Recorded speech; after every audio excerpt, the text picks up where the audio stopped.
ये हमारा प्राथमिक सदस्यता का अभियान वो चल रहा था और एक बड़ा टारगेट हरियाणा के अंदर 50 लाख का प्राथमिक सदस्य बनाने का लिया था। आज मुझे यहाँ पर सक्रिय सदस्य बनाया गया है क्योंकि पार्टी लगातार कार्यकर्ता आधारित पार्टी है। पहली बार है कि मोदी जी के नेतृत्व में डबल इंजन सरकार ने जबरदस्त हरियाणा प्रदेश के अंदर और देश के अंदर काम किए हैं। एक समय था, ये बड़े राजा हुआ करते थे कांग्रेस के लोग, अभी सरकार हमारी आएगी, काम कुछ करते नहीं थे, लोगों को लॉलीपॉप देते थे और लॉलीपॉप दे करके वोट ले लेते थे। आज उनको ईवीएम हैक दिखाई दे रही है। आज इस प्रकार की बातें ये राहुल बाबा भी लगातार कर रहे हैं। हमने ये कहा है कि हम किसान की 100% फसल, कोई भी उसकी फसल होगी, उसको एमएसपी पर खरीदेंगे। ये खरीदने का मादा अगर कोई रखता है तो ये भारतीय जनता पार्टी नरेंद्र मोदी जी के नेतृत्व वाली सरकार रख सकती है। अरे आम आदमी, उसने कांग्रेस से ज्यादा भ्रष्टाचार किया और कांग्रेस से बड़ा भ्रष्टाचारी निकला। दोनों एक ही थैली के चट्टे बट्टे। एक महीने के बाद आम आदमी में भी रोना पीटना लगेगा, भी ईवीएम हैक हो गया। ईवीएम हैक नहीं हुई, आपके जो कृत्य है, कुकृत्य रहे हैं, उनको नकार दिया लोगों ने। देखिए, हमारा प्राथमिक सदस्यता का अभियान वो चल रहा था और एक बड़ा टारगेट हरियाणा के अंदर 50 लाख का प्राथमिक सदस्य बनाने का लिया था, जिसमें से लगभग 33-34 लाख लोगों की सदस्यता हो गई है। और अब सक्रिय सदस्य जिन लोगों ने 100 या 100 से ज़्यादा मेंबर बनाए हैं, ऐसे लोगों को सक्रिय सदस्य बनाने का आज शुभारंभ माननीय अध्यक्ष जी ने किया है। और आज मुझे यहाँ पर सक्रिय सदस्य बनाया गया है क्योंकि पार्टी लगातार कार्यकर्ता आधारित पार्टी है और मजबूती से आदरणीय जगत प्रकाश नड्डा जी ने जब इसका शुभारंभ किया था तो ऑनलाइन हमारे प्राथमिक सदस्य और सक्रिय सदस्य इसके अंदर बन रहे हैं। दुनिया की सबसे बड़ी पार्टी जो लगातार लोगों का जो भावनाएं हैं इस पार्टी के साथ, क्योंकि आदरणीय मोदी जी के नेतृत्व में भारतीय जनता पार्टी ने विकास के एक नए आयाम को छुआ है।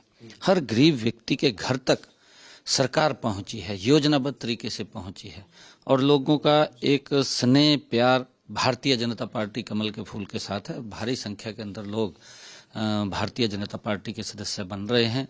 आज मुझे हमारे प्रदेश के माननीय अध्यक्ष मोहन लाल कौशिक जी ने आज मुझे सक्रिय सदस्य के रूप में आज यहाँ पर्ची कटी है, ऑनलाइन पर्ची कटी है, उसका ऑनलाइन ही पैसा गया है। तो हम सब भी ऑनलाइन ही पैसा डालना है और ऑनलाइन ही वो पर्ची हमारे पास आएगी। सक्रिय सदस्य हम बने, आज उसका शुभारंभ हुआ है। मैं अध्यक्ष जी का बहुत बहुत धन्यवाद करता हूँ। तीसरी बार सरकार बनने के बाद काफी ज्यादा मात्रा में बीजेपी के इसका काफी इम्पैक्ट पड़ा है। नहीं, देखिए, भारतीय जनता पार्टी के साथ आम लोग जुड़ा हुआ है। हम लगातार इस बात को कह रहे थे कि पहली बार है कि मोदी जी के नेतृत्व में डबल इंजन सरकार ने जबरदस्त हरियाणा प्रदेश के अंदर और देश के अंदर काम किए हैं। लोग आदरणीय प्रधानमंत्री जी की नीतियों से संतुष्ट हैं, खुश हैं और उनको लाइक करते हैं। कांग्रेस के नहीं करते लाइक। कांग्रेस के लिए तो अच्छा काम भी करते हैं, वो भी उनको खराब दिखाई देता है। अब इसी का द्वंद्व चल रहा है कांग्रेस के अंदर। एक तो कह रहा मेरे पास कोई शिकायत नहीं आई, उनका प्रभारी, आपस में ही द्वंद्व चल रहा है। एक कह रहा ईवीएम हैक हो गई है, हैक हो गई है। भाई, कांग्रेस हैक हो गई है, कांग्रेस का सुपड़ा साफ हो गया है, कांग्रेस कहीं दिखाई नहीं दे रही है। कांग्रेस ने जो गलत काम किए थे उस समय तो इनको ध्यान नहीं है, क्योंकि ये काम पीढ़ियों को भुगतने पड़ते हैं। एक समय था, ये बड़े राजा हुआ करते थे कांग्रेस के लोग, अभी सरकार हमारी आएगी, काम कुछ करते नहीं थे, लोगों को लॉलीपॉप देते थे और लॉलीपॉप दे करके वोट ले लेते थे, सजबाग दिखाते थे लोगों को। गरीब व्यक्ति को कांग्रेस के लोग बड़ा सजबाग दिखाते थे कि हम ये करेंगे, करते कुछ नहीं थे। और जब करते नहीं थे कुछ, लोग हाथ पर हाथ धर करके अपने आप को ठगा महसूस करते थे। लोग अब उनकी बातों को समझ गए। जब नरेंद्र मोदी जी देश के प्रधानमंत्री 2014 में बने और मोदी जी ने जिस एक योजनाबद्ध तरीके से गरीब व्यक्ति को जो कहा है उसको किया है, जो नहीं भी कहा उसको भी किया है, लोगों के जीवन को बदलने का काम अगर किसी सरकार ने किया है पिछले 10 वर्षों में, नरेंद्र मोदी की सरकार ने किया है। कांग्रेस के लोग तो ये बात बोलते थे, इनके याद होगा, गरीब का कैसे भला कर देंगे ये लोग? नहीं कर सकते गरीब का भला कांग्रेस के लोग। ये तो ये बोलते थे, कहा 70 करोड़ का कॉमनवेल्थ घोटाला आया, कहा मैं इसको मानता नहीं घोटाले को, कहा ये तो बड़ा होता घोटाला, उसको मानते। छोटे मोटे कोई घोटाला नहीं मानते थे, क्योंकि भ्रष्टाचार का जो असर था वो गरीब व्यक्ति के ऊपर पड़ता था, उसके अरमान दबते थे, उसको जो सुविधाएं मिलनी थी वो सुविधाएं नहीं उस तक पहुंचती थी। और कांग्रेस के लोग लूटने का काम दोनों हाथों से करते थे। आज उनको ईवीएम हैक दिखाई दे रही है।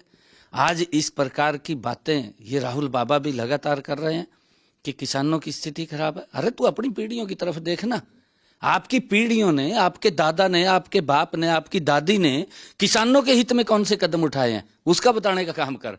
आप किसी को बरगड़ाने का काम मत कर, झूठ मत बोलिए।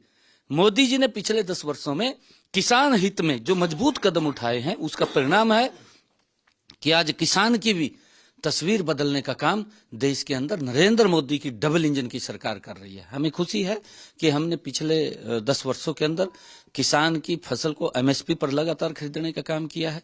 और अब भी हमने ये कहा है कि हम किसान की 100% फसल, कोई भी उसकी फसल होगी, उसको एमएसपी पर खरीदेंगे।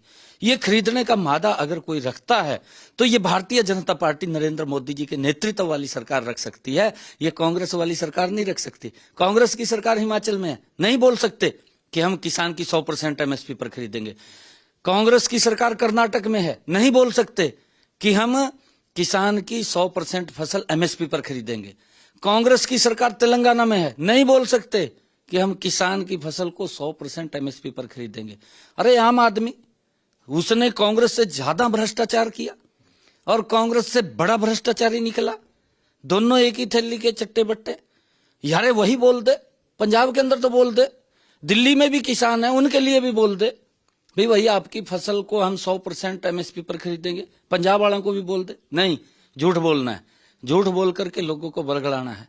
आज लोग समझ चुके हैं, इनके पर्दाफाश हो चुके हैं, इनके चेहरे के नकाब उतर चुके हैं और अब तो रोना पीटना कांग्रेस में लग रहा है। और अभी 1 महीने के बाद आम आदमी में भी रोना पीटना लगेगा, भी ईवीएम हैक हो गया। ईवीएम हैक नहीं हुई, आपके जो कृत्य है, कुकृत्य रहे हैं, उनको नकार दिया लोगों ने।